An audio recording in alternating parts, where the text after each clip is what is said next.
அன்பு தமிழ் நெஞ்சங்களுக்கு வணக்கம். ஃபர்ஸ்ட் ஷோ நிகழ்ச்சிக்கு உங்களை அன்போடு வரவேற்கின்றேன்.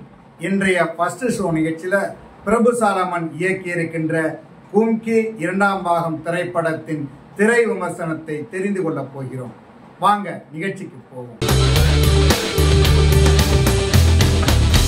கதாநாயகனுக்கும் யானைக்கும் இடையே உள்ள பாசத்தை சொல்வதுதான் இந்த படத்தின் கதை. மலை கிராமத்தில் வாழ்பவன் கதாநாயகன் மதி. சிறு வயதுல ஒரு பள்ளத்துல சிக்கிக்கிட்ட யானைய காப்பாத்துறான். அதிலிருந்து அந்த குட்டி யானை மதியை சுற்றி வருகிறது. பாசத்திற்கு ஏங்கும் மதி அந்த குட்டி யானையின் பாசத்திற்கு அடிமையாகிறான். அதை வளர்க்கிறான். யானையும் மதியும் வளர்ந்து சகோதரர்கள் போல் எப்போதும் ஒன்றாகவே இருக்கிறார்கள். ஒரு நாள் திடீர்னு யானை காணாம போயிடும். அதை தேடி அலைவான். தேடி அலைஞ்சி ஒரு கட்டத்தில் அதன் நினைவில் தன்னிலை மறந்தவராக இருக்கிறார். இதற்கிடையே ஆசிரியரின் அறிவுரையால் கல்லூரி படிப்புக்காக தன் ஊரை விட்டு செல்லும் மதி 5 வருடங்களுக்கு பிறகு தன் சொந்த ஊருக்கு திரும்புகிறார். அப்போது தனது மாயமான யானையை பற்றிய ஒரு தகவல் கிடைக்கிறது. அதனால் அதை தேடி போகிறான். யானையை தேடி போன மகிக்கு என்ன நேர்கிறது? அவரது யானை கிடைத்ததா? யானை மாயமானதின் பின்னணி என்ன என்பதுதான் இந்த படத்தின் மீதி கதை. இந்த படத்தில் கதையின் கதாநாயகனாக மதி நடித்திருக்கிறார். ஒரு ஹீரோவுக்கு தேவையான அனைத்து அம்சங்களும் அவரிடம் இருக்கின்றன.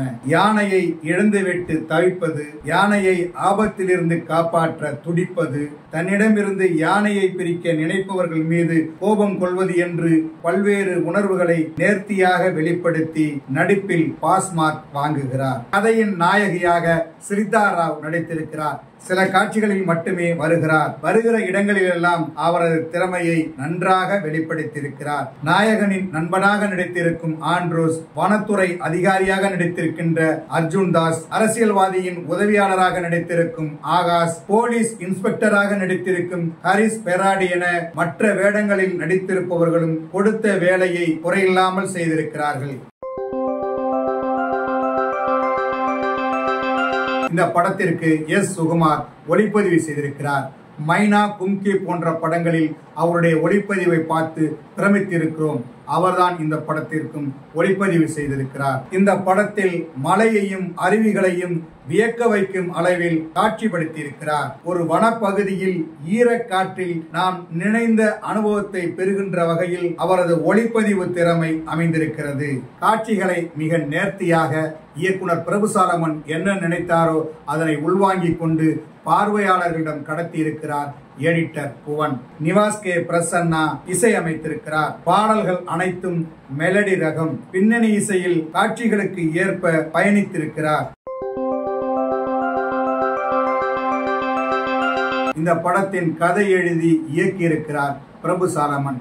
இயற்கையை ரொம்ப நேசிப்பவர், இயற்கை மீது அளவில்லாத காதல் கொண்டவர். அதனால் இயற்கையின் அதிசயங்களை மக்களுக்கு கடத்துவதில் முதன்மை இயக்குனராக இருக்கிறார். அதற்கான கதைகளை உருவாக்கி படமாக நமக்கு தருகிறார். ஆகாயத்திற்கும் பூமிக்கும் இடையே உள்ள இயற்கை அழகை அள்ளி வந்து காட்ட வேண்டும் என்கிற அவரது ஆசை இந்த படத்தில் நன்றாகவே பதிவாகி இருக்கிறது. இந்த படத்துல இயற்கை அழகோடு அரசியல் காட்சிகளை எல்லாம் அமைச்சிருக்கிறார். ஒவ்வொரு காட்சியும் சுவாரஸ்யமாக இருக்கிறது. குட்டி யானைக்கும் சிறுவனுக்கும் உள்ள நட்பு மனதை தொடுகிறது.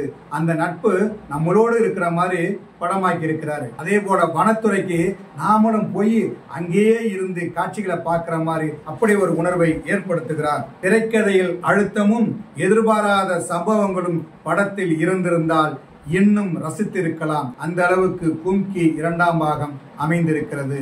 என்ன நேயர்களே, கும்கி 2ஆம் பாகத்தின் திரை விமர்சனத்தை தெரிந்து கொண்டீர்களா? சரி, தமிழ் வலைக்காட்சியை தொடர்ந்து பாருங்கள். தமிழ் வலைக்காட்சியை லைக் பண்ணுங்க, ஷேர் பண்ணுங்க, கமெண்ட் பண்ணுங்க, சப்ஸ்கிரைப் பண்ணுங்க. தமிழ் வலைக்காட்சியின் புதிய அப்டேட்டுகள் உடனுக்குடன் உங்களுக்கு தெரிய வர அருகில் உள்ள பெல் பட்டனை மறக்காமல் அமுக்குங்க. கலை இலக்கியம் யாவும் மக்களுக்கு.